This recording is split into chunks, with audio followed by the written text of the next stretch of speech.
¿Tienes? Simón.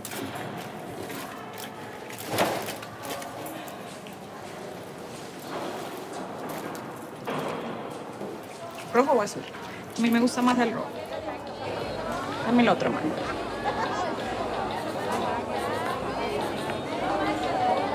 Que van a quedar divinas. ¿Cómo te puedes tomar esa sopa?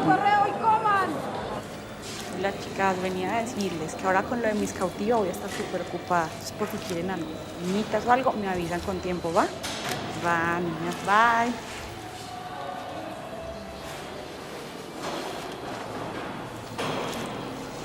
¿Qué tienes ahí, Steffi? ¿Ahí dónde? ¿Ahí? No tengo nada. Es un regalo mío, ¿verdad? A ver, dámelo. ¡Suéltalo! ¿Estás bien? ¿Estás bien?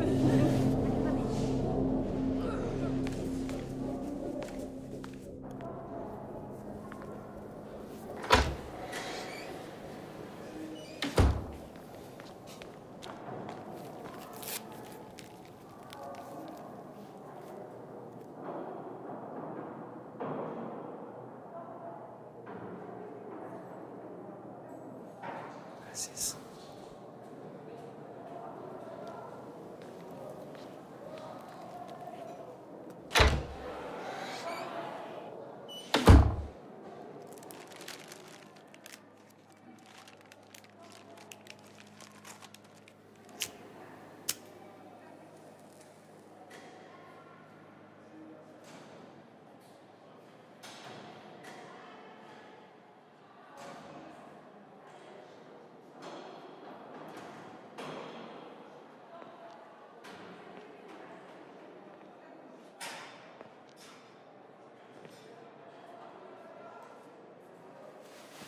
Papi, es tu cumpleaños.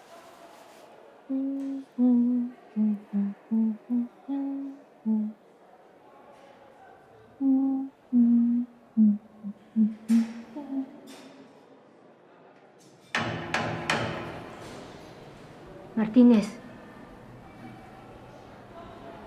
Y es hora.